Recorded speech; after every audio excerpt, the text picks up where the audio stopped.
Welcome back. You're listening to Get Real with Bob and Stacey, and you're joining us for our Leaders and Legends segment. Our guest is Adrian Ridner. He's the co-founder and CEO of Study.com. Welcome to the show, Adrian.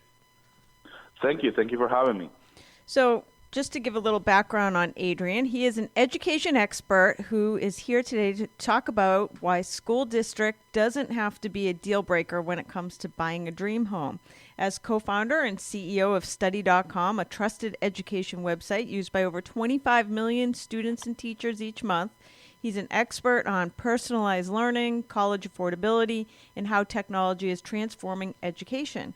His company, Study.com, has one of the largest collections of video lessons and study tools for K through 12 and college students. So, Adrian, what is Study.com?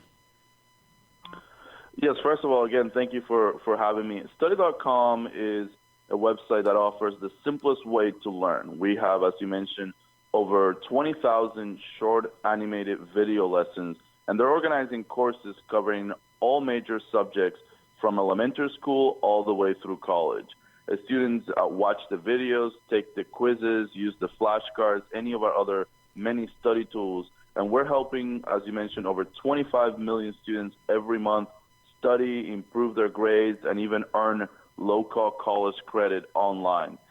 So the platform is really helping both students and teachers today learn and teach using technology and be able to not just, necessarily replace the teacher or the textbook, but really supplement it in a way that can be a lot more engaging and fun for the students and their expectations today.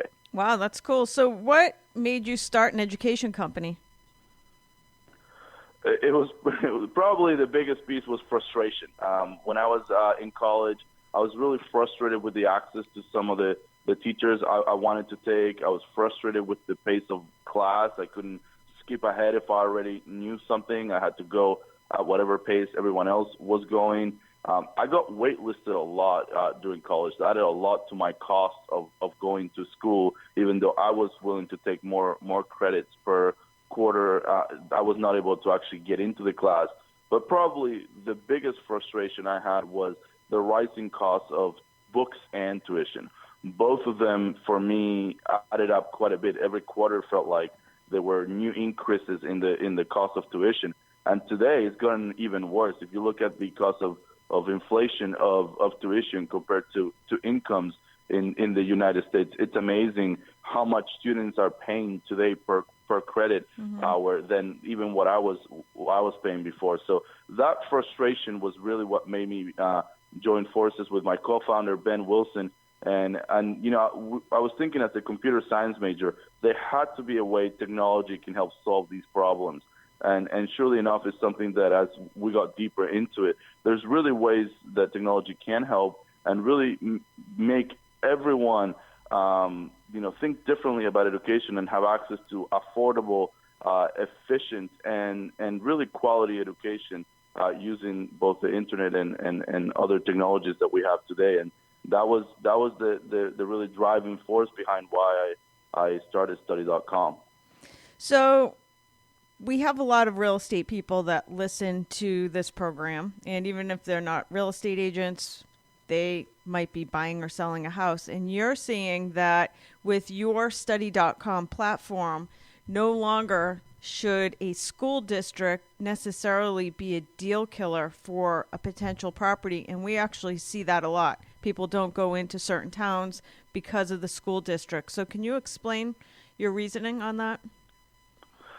Absolutely, and this has been common wisdom for a very long time that, that's one of the most important factors. As you mentioned, people will either not go into a certain district or even pay 20-30% more for, 2 blocks over. You're in a different zone. For my perspective, it's not just our platform. I think a lot of people don't realize some of those scores are based on factors that can be misleading. For example, just test scores.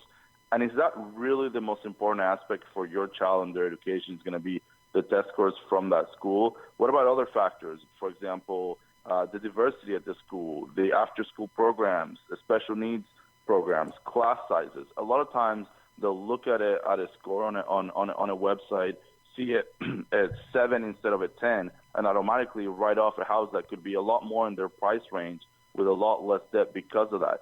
And that's part of the issue. You have to do your homework and realize there's not such a thing as a perfect school for your child. Your kid is unique. As they progress from elementary to middle school through high school, their needs in their education are going to change.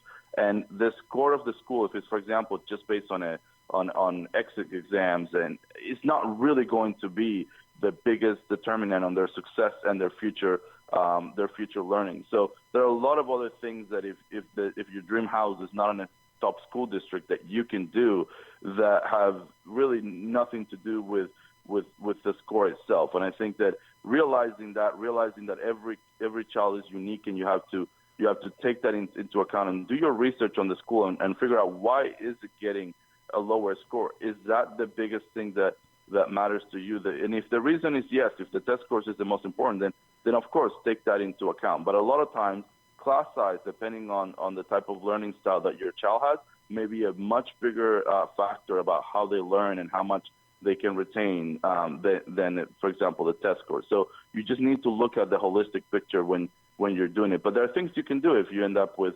not the best school district for your kid. The whole platform sounds interesting to me. I know when I was in high school, I fell behind, making it difficult to get into colleges at that time. So I ended up going to a community college just to get caught up in algebra and calculus, because it seems like in high school, if you fall behind, you're behind, and it's really hard to get caught up. So on your study.com platform, is it pay per class, or is it a subscription that you can take as many classes as you want? How does it work? Yeah, so our subscription on study.com is all you can take. So you pay a monthly fee, and you have access to all the courses. You have access to all the study tools, all the flashcards, all the exam and test prep.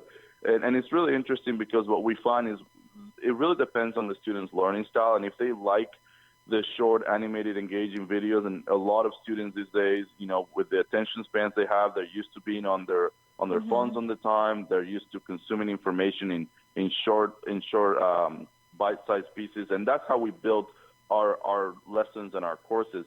With the subscription, they have access to everything. So we have different types of students. We have students that will take a course, Algebra 1, from beginning to end, take every lesson, take every course, pass the final exam and get a certificate of completion. And they do that sometimes, at the same times as they're enrolled in the class itself in high school, or if they fell behind, they can catch up doing that on their own time. Other students use this much more as a library. They're assigned a homework. They don't understand parabola specifically, or linear equations, or something in chemistry, and they will go just search for that very specific concept or topic. They'll watch the video, they'll take the quiz, and then learn that specific topic, and really jump around across the whole library, because if they're enrolling 4, 5, 6 classes, they may need help across all of them. I think one of the biggest things that we've learned by helping millions of students is the learning style of every student is unique. We tested a lot of different versions of our platform. So we had, I like to call it talking heads, so they lecture for 1 hour on the professor. That really wasn't engaging for a large part of our users. But video is not always the answer. We actually have about 40% of our students like to read, and they're better at comprehending through reading than they are through watching the video, believe it or not. And that was actually a big surprise for us, because we thought that video was going to be 90, 100% used by everybody, and it wasn't. And I think just like every child is unique in a lot of other ways, learning is no different. And a professor or a book isn't always going to be the best way for them to learn and get all the knowledge and be able to test themselves. And that's where study.com comes in. They can follow along what the class is doing. They can catch up if, like you said, they got behind and now they're in high school and they really need to catch up quickly, or they can get ahead. We have students who are in high school and they are getting ahead, they're advanced, and they want to go into college-level courses before they even finish high school, and you can do that as well on study.com. So you can use it to keep up, to catch up, or to get ahead. This is awesome. I'm looking at the site right now. So how do you curate all the content, by the way? Like all the classes? That's a great question. So we actually, what we do is we pair up great instructors with awesome video editors and animators. So we create all the content. So we have an editing and a peer review process built into the production process. But we actually work with hundreds of professors and teachers in the U.S. to help us create the content. And what we realize is, just because you're great at teaching chemistry or biology, you may not be great to do it in the format that our students find most engaging. And that's where combining that great instructor with the video animator becomes key. So we curate quite a bit, and we have a lot of teachers that want to help us and work with us, but we actually reject more teachers to work for us than Stanford rejects students, because we really take it seriously, trying to make sure that they're not only great instructors, but they can follow the learning style that is needed for our platform and the way the students want to learn.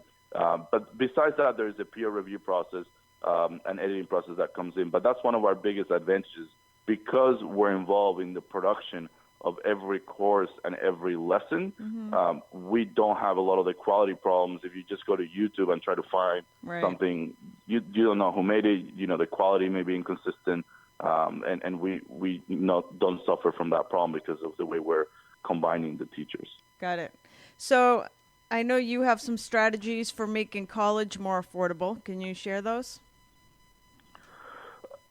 Absolutely. I think that the first one is, people don't realize this, but 81% of students at public universities take more than 4 years to graduate. And if you think about the amount of time that is, it's not just the tuition.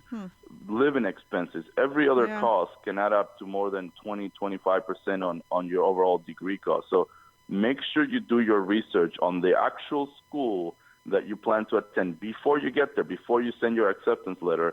Look at the graduation times and rates for the major you plan on attending, and realize that it's not because students are just hanging out and want to take an extra couple of years. A lot of times it's because the classes that you need are not being offered. There's other issues that can be involved, and that can add up very quickly. So you can cut a lot of costs by just checking that before you send your acceptance letter. The other part goes back to what we're talking about getting ahead. High school students can take college courses, and a lot of students know about AP courses, and that's great. They're advanced placement courses you can take. A lot of students take a couple of them, transfer 2 or 3 classes, and that can save you money. But what a lot of students don't know is that you can take courses on platforms like study.com, where you could take over half of your courses, all your general electives, online before you get to your college, and then transfer all those credits, much like community college that you said you attended. It's a very, very similar process, except it's all online, mobile enabled, and you can transfer into the college, the 4-year university of your choice. That alone can save you over 50% on your college tuition and your college costs. So that's a huge one from my perspective. The last one is, realize that the school you're going to won't matter as much to the employer of the future than the major that you selected and your ability to learn. People get hung up on the perfect school, their dream school. It might be very expensive, and that's how we also end up in this problem of $1.2 trillion in student debt. Is a lot of times people are paying thousands of dollars per credit hour where they don't have to. And the employer of the future is going to care about your ability to learn on the job and the major that you attended much more than the exact name. So the ROI of your degree is going to be a lot more determinant on the major itself, and what you put into it, what you get out of it, is going to be based on your ability to learn on the job. Knowledge right now, information and facts are at our fingertips. It's something that was different than 20 years ago. And your ability to process that and learn it and change it on the job is going to matter a lot more to your employer. So going for a degree that's going to cost you 3 times as much because you got hung up on the school brand is really not the way to make college more affordable. And Adrian, we only have about 2 minutes left. Can you share with us and the audience some future trends for education, what you see happening? There's a lot of exciting things happening in education.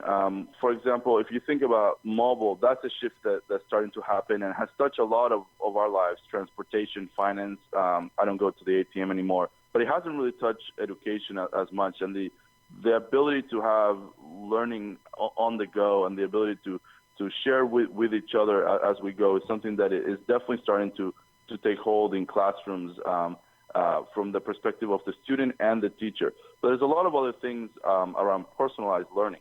If you have a classroom with 30 students, you're going to be able to have technology that gives the teacher the ability to know where are each of us exactly in our mastery of algebra. And all of a sudden, instead of delivering the content and spending an hour lecturing, that teacher can group us and realize that, okay, all of us need to learn a particular subject, and all of us need to learn linear equations, and really customize the education, because all that data is going to be fed directly to the teacher through technology in real time as we're going through the class. And the last one, and it's more out there, but there's a lot of talk about virtual reality, and it can change a lot of industries. I think for education, it's actually really exciting. I can envision a day where you'll have a doctor getting trained and essentially be in a surgical room performing surgery, except there's no patient at risk.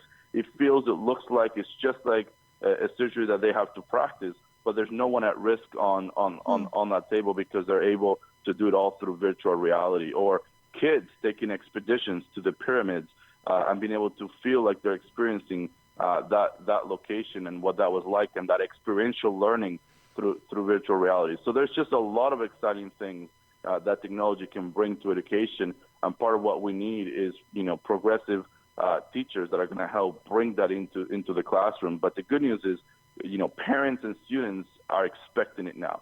Just like technology has changed our lives in many ways and make things easier and more convenient. That's great. That's all great information, Adrian. We really appreciate you joining us on the show. That's going to do it for this edition of Get Real. Make sure you join us again next weekend for more.